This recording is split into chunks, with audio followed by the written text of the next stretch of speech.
What's up, guys? Today we're going to be going over Particle Reconstruction and the Queenbreaker with its new update and Callus.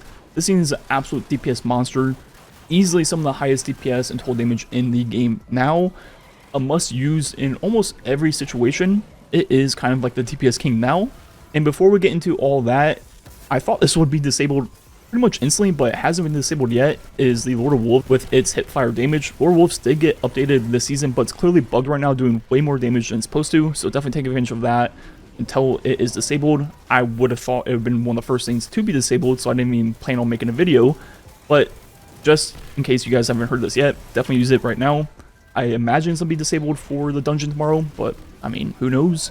Anyways, back to the video. Starting off with Particle Reconstruction. Dealing sustained damage with a fusion rifle or linear fusion rifle partially refills the magazine from reserves and grants them bonus damage for a short duration against that target. So looking at how that works with a fusion, once you hit a target, you will then debuff them, and any fusion and linear damage will be increased to that target for roughly 8 seconds. And this increase is going to be a 27.6% increase, which is going to be a debuff, as you saw the numbers went yellow. So looking at how that stacks and what it can stack with, since it is a debuff, obviously it will work with any buff in the game, Radiant, well, whatever it is, and will stack as usual. But for debuffs, this is where it gets interesting. So for the 30% debuffs, so Tractor or Tether, it does not stack, and it's kind of like a weird thing where it actually takes the particle numbers, but it's slightly lower, so try not to use it with a 30% debuff. But for the 15% debuffs, so for example, the Void debuff or Divinity, those will stack with Particle Deconstruction plus a buff, and is definitely the way to go. In this clip versus the Templar, our dev user got locked up, so we didn't even have a debuff, and I think I was the only one with Particle Reconstruction unlocked so far, and you can see how fast the kill was. I mean, this thing definitely cooks. So looking at all the changes and how Queenbreaker works now, it now has a new catalyst with rewind rounds, which you can get from just farming activities. We did it in private match, and they updated both of these scopes. So starting off with marksman sights, long range sights with slower charge time and greater damage. That's debatable. Fires a single bolt that chains the number of targets and blinds them on hit. So for Ackler, this long range scope is kind of like built-in jolt on hit plus blind. It is really good for Ackler. I'm not sure if I'm going to be using a exotic heavy linear fusion rifle for Ackler, but you know, if you ever needed to, it's pretty good. And looking at damage on Carl, I kept getting birds all day yesterday. I couldn't play any activities outside of doing great CPs. So for this video, we're going to be on Carl, but we're going to be using the same weapon type throughout the entire video. So it should still be 1-to-1 comparison. And then we have the combat sights.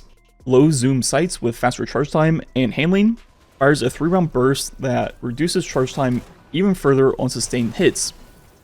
So now's a 3-round burst, and if we add up the 3 shots, it's actually going to be 30% more damage per shot than the long range sights.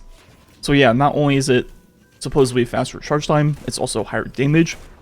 And look at the rate of fire differences with one mag, and then with the burst, it will take longer, but we're doing more damage per shot at 6.7 seconds. So the DPS is pretty close actually between the single and the burst over one mag at 76 and 79,000. So we're pretty much the same, but with the low range sights, as you do more and more damage, it will increase the rate of fire. And at cap, which doesn't take long to get to, it's going to be shooting much faster. The same 5 shots taking now 5.5 seconds, which means DPS goes up to 95,000, which is quite a lot higher than the single shot option. Then if we add in Particle Reconstruction, as you see, the burst is over 121,000, very high. Then with the catalyst for rewind rounds, this combined with Particle Reconstruction makes it so you're not going to have to reload that often with this weapon. So without Particle, with just rewind, it's pretty weird on burst linears. Usually you're going to get 2 back, then 1 back, so a total of 8 shots per mag. And sometimes you get more than that, sometimes you don't. And Particle is random, and it'll randomly proc and give 1 back to the mag. So the combination of that results in usually like 10 to 12-ish shots per reload.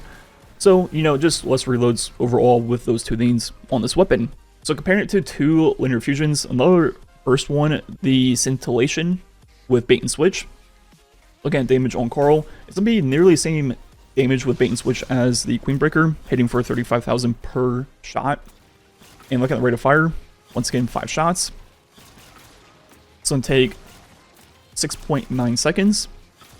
And finally comparing it to the Cataclysmic, the old classic with bait and switch 4 times the charm.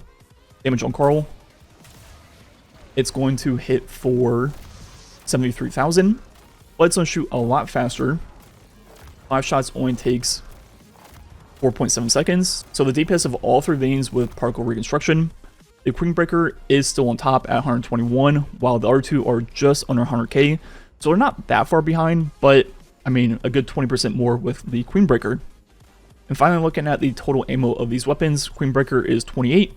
Then the 2 legendaries are both going to be 25. As we said, the Cataclysmic also has 4 times the charm, which will greatly help with the total reserves of the weapon getting the free ammo. But still, the Queenbreaker is on top at 3.8 million, while the Centillion is at 3.4, and the Cataclysmic, with all the 4 times the charm procs, is just under 3.7.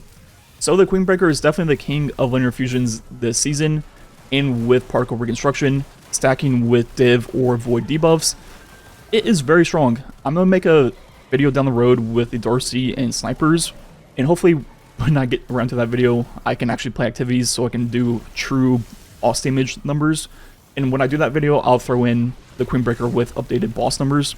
But for the purpose of just comparing linears to linears, Carl obviously worked fine, and the Queenbreaker is definitely the real deal. Definitely try it out if you haven't yet.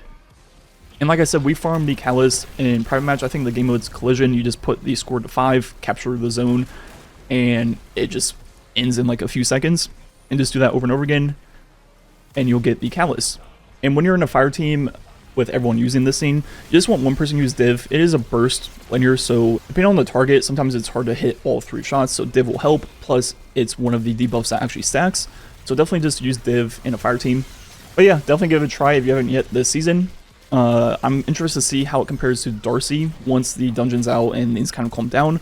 I'll have more time to put together a full DPS video with a lot of things in it.